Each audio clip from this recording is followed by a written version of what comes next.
Et le chrétien tu fais tant de ce qui peut bénir Dieu. Même maïs nous pas mais donc oui ici l'auto titete go et pour voilà oui ma auto titete go. Alors que le chrétien dit je suis venu vers Dieu. Ici le gars il va ma auto ouais. C'est-à-dire des différents péchés de la chair. Et donc il a tout de nouveau voir parce que il se lamente au sujet d'un péché particulier.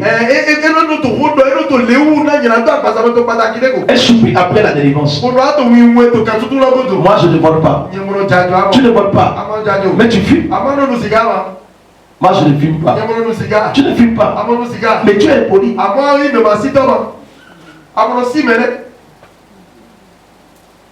Vous êtes là. Voyez. On se préoccupe d'un seul péché. Et on laisse l'arbre qui est en train de produire ces péchés-là. La chose c'est un arbre. Donc il ne faut pas s'occuper du feu là. Mais il faut s'occuper de l'arbre même. Il faut chercher à pouvoir déraciner cet arbre là. Ne cherche pas à dire je dois enlever le péché de fornication. Tu as enlevé le péché de fornication. Même le péché du mensonge est resté. Je dois laisser le mensonge. Tu as laissé le mensonge. Même le vol est là.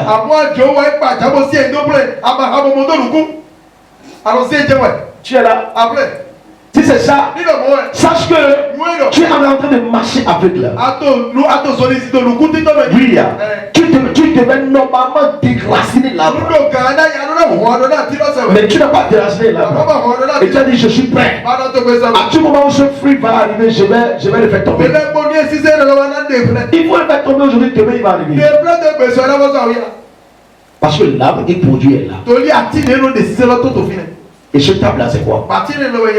C'est ta décision. Tant que tu ne prends pas la décision et dis, je dois laisser la chose venir. Mais il faut que je laisse le mensonge. Il faut que je laisse le vol. Il faut que je laisse le monde. Ce n'est pas le vol que tu vas chercher à laisser. Tu as laissé le vol. Mais tu es resté collé au comportement des amitiés charnelles.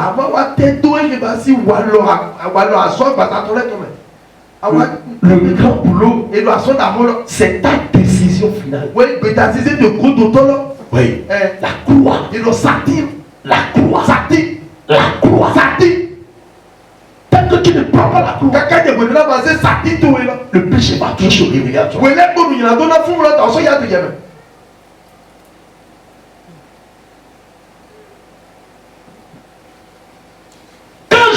Le monde. Les œuvres du monde ne peuvent plus se révéler ni se manifester. Mais quand je vais continuer de pratiquer le monde, étant un chrétien, des fois on va voir manifester les œuvres du monde. Vous êtes chrétien et une fois par an, les gens vous invitent dans les bars et vous partez et vous dites que une fois comme ça, le Dieu vient à ma vie chrétienne. Là, l'arbre qui produit le péché est toujours debout. Mais si l'arbre a été déraciné, personne ne peut même pas se rappeler de toi et t'inviter. Avant qu'il ne t'invite et puis tu vas lui dire ah pardon je suis occupé.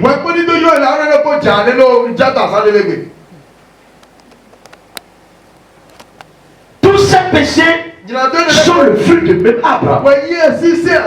Ce n'est pas des œuvres de la chair que Dieu s'est préoccupé. Ce n'est pas les œuvres de la chair que Dieu s'est préoccupé. Mais de la chair elle-même. C'est la chair qui produit le péché. Mais tant que la chair n'a pas été crucifiée, elle va toujours produire le péché. Et quelqu'un me pose la question, comment peut-on savoir la chair? La chair c'est la pensée qui a dominé l'esprit. C'est ça ça la chair. Tes pensées ont dominé l'esprit. Les choses que toi tu penses. Dans 10, il y a 8 qui varient vers rien que des œufs de la chair. Et parmi les 10, c'est après on trouve deux qui parlent d'esprit. Si c'est comme ça, donc je dis la chair n'est pas tuée en toi. La chair est debout. Et à tout moment, la chair est debout. Il y aura des péchés. Attendez, je vais vous parler. Comment la chair est debout en vous. Depuis le jour où toi tu es venu en Christ, tu continues de faire des disputes. Les disputes, les colères amères. Il y a la colère de Dieu à part. Et la colère amère. Quand on dit la colère amère, c'est une colère sur quelque chose qui ne vaut rien. Deuxième chose, tu es chrétien et tu es un homme, tu chantes avec deux femmes, ou bien tu es une fille, tu chantes avec deux hommes, mais pourtant tu es un chrétien. La chair est debout en toi parce que cette décision est venue de tes pensées. Si la chair n'est pas crucifiée, il y aura des péchés. Ce n'est pas les péchés qui vont combattre, mais c'est la chair qui se manifeste qui va combattre. C'est la chair. C'est la chair. C'est la chair. Ce n'est pas le péché. Le péché ne produit pas la chair. C'est la chair qui produit le péché. Si la chair n'a pas été crucifiée, il y aura du péché. Si la chair n'a pas été abandonnée, il y aura du péché. La chair est là.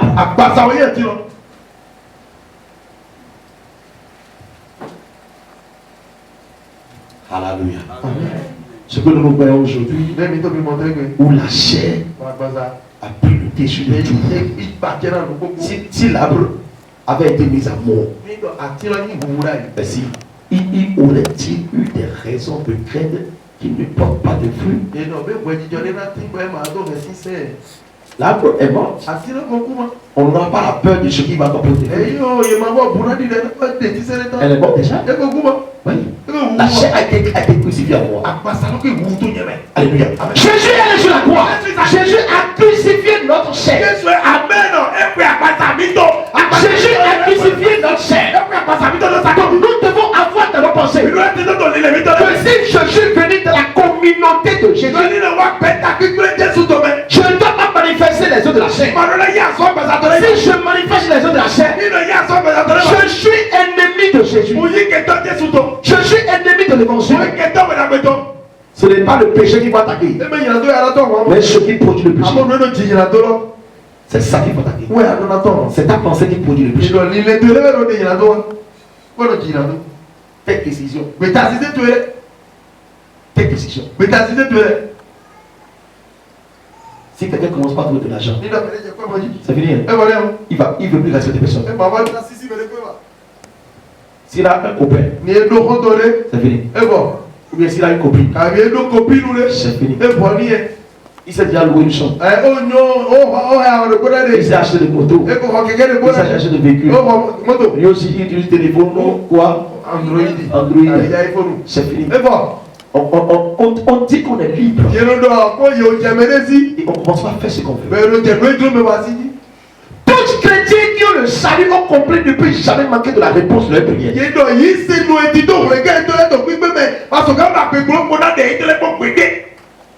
Nous savons déjà crucifier la chair. Elle a quitté moi. Tu vas pas chemin de la croix. C'est quoi? Écoutez bien ce qu'on va chemin de la croix.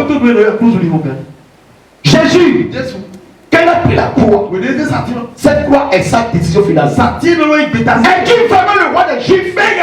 Je suis. Tu es le chemin du monde. Je suis. Tu es le fils de Dieu. Je suis. Parce que tu l'es, on va te crucifier. Il a dit qu'il n'y a pas de problème. C'est ça qu'on appelle la croix. Est-il vraiment un chrétien? Je le suis. Tu as laissé vraiment le vent? Oui. Tu as laissé le mensonge? Oui. Tu as laissé la fornication?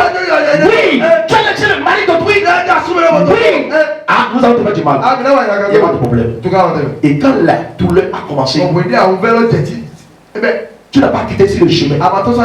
Tu es toujours sur le chemin de ton oui. Malgré que tu sens cette douleur. C'est ça qu'on appelle le chemin de la croix. C'est ça qu'on appelle le chemin de la croix. Quand on dit sur le chemin de la croix, Jésus a gardé la croix. On lui a remis la croix qui est dure, qui est lourde, pour qu'il puisse changer de décision. Mais sur le chemin, il n'a pas changé de décision. Quand il tombe, il se relève. Il tombe, il se relève. Donc la décision que tu as prise en suivant Christ, en respectant les enseignements, ton travail est gâté de blessure. Ou bien c'est ton mari qui t'a laissé. Tes parents t'ont chassé. Tu es tombé malade. Tu as fait accident. Et maintenant, tu n'as pas renié Jésus. Tu n'as pas changé de décision. Malgré que toute ta vie est gâtée. Comme la vie de Job a été gâtée. Tu as toujours gardé le chemin de Christ. C'est ça qu'on appelle le chemin de Christ.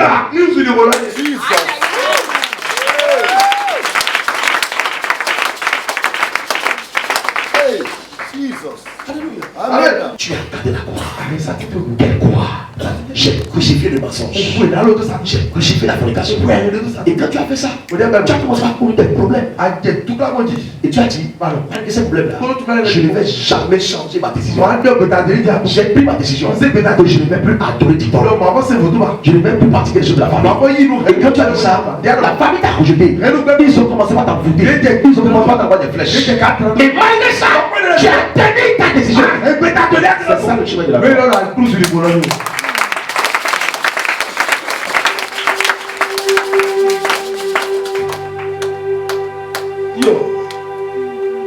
Alléluia. Amen. Dis Amen. Amen. Donc je disais qu'il faut s'occuper de la source du péché. S'occuper de la source du péché. J'ai dit le but de Dieu. Le but de Dieu, c'est de crucifier avec Christ le vieil homme du croyant qui est le péché.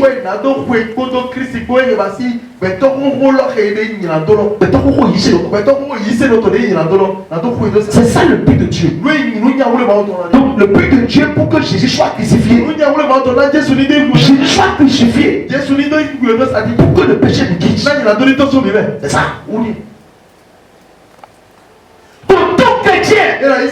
Qui connaît que Jésus a été crucifié ne doit plus pratiquer le péché. S'il pratique le péché, il n'est pas chrétien.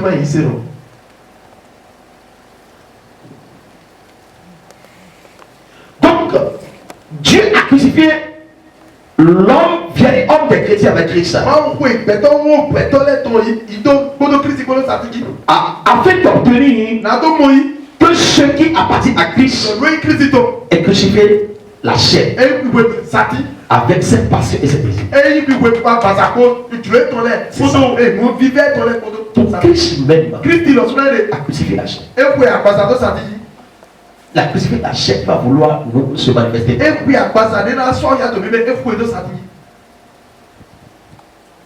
Donc, le temps pascal, c'est pas un temps où on va entrer dans les églises, on voit les gens mettre des pailles rouges sur les pupitres un peu partout dans les églises.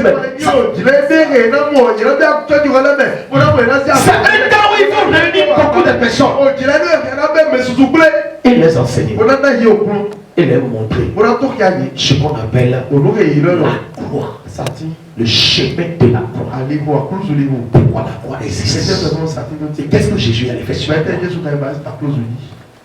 Jésus allait sur la croix pour que nous, le péché de Jésus manifeste sur nous.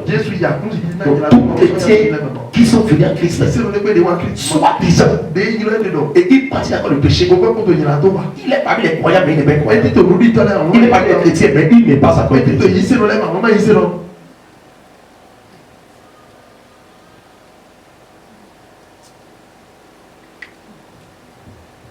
Ok.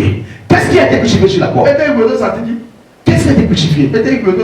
Écoutez, prenez-vous bien compte que c'est la chair. avec cette passion et cet désir que tu es crucifié. De même que le péché a été régénéré et racheté de ce péché par la croix. Ainsi maintenant le chrétien doit être délivré du régime de la chair. Au grand présent aussi, par la même croix, de façon à pouvoir marcher selon l'esprit et non selon la chair. Maintenant écoutez-moi très bien. Si vous ne voulez plus que le péché se manifeste en vous, vous allez commencer par marcher en esprit et non la chair. Là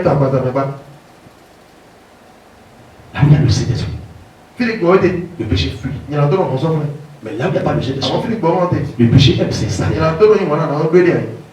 Donc si vous ne voulez plus que le péché se manifeste en vous, plongez-vous dans l'intimité du Saint-Esprit. Il faut s'occuper de l'homme de la chair. Il faut le combattre avec le Saint-Esprit. Il faut prendre le Saint-Esprit pour le combattre. Là où la pensée est arrivée. Et jeune fille, tu ne dois pas marier. Et tu as commencé par sentir de l'envie. Saint-Esprit, remplis-moi. Remplis-moi. Remplis-moi. Remplis-moi. Vous savez, on va être clair ce soir. Écoutez-moi. Le rapport sexuel vient de la volonté.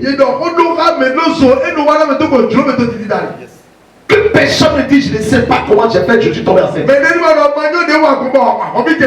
Je ne sais pas comment la chose s'est passée. C'est le démon qui nous a fait ça. Aucun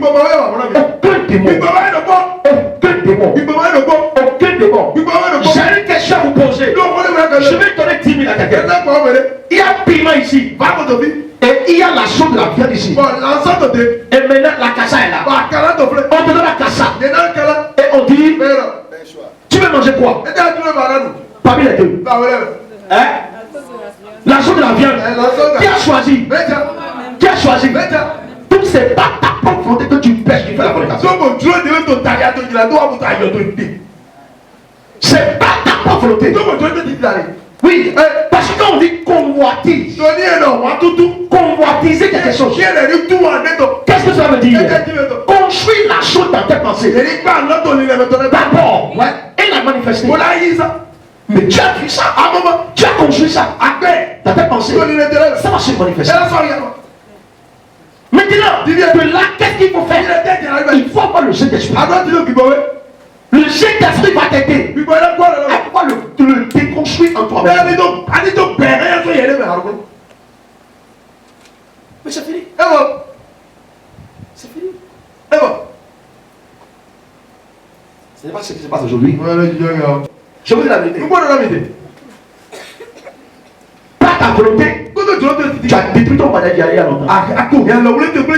Tu as détruit ta virginité il y a longtemps. Tu t'es laissé à cet homme, à ce vieil homme là. Le vieil homme. C'est ça qu'on appelle le comportement que tu faisais quand tu étais encore dans le monde. C'est ça qu'on appelle le vieil homme. Maintenant Jésus dit, j'ai parlé de la croix et le Saint-Esprit. Jésus est allé sur la croix et il a arrêté le vieil homme sur la croix. Et il nous a donné le Saint-Esprit. Amen. C'est pas ça. Donc si le Saint-Esprit est en toi, le vieil homme ne peut jamais s'arrêter. Jamais. Je te dis jamais.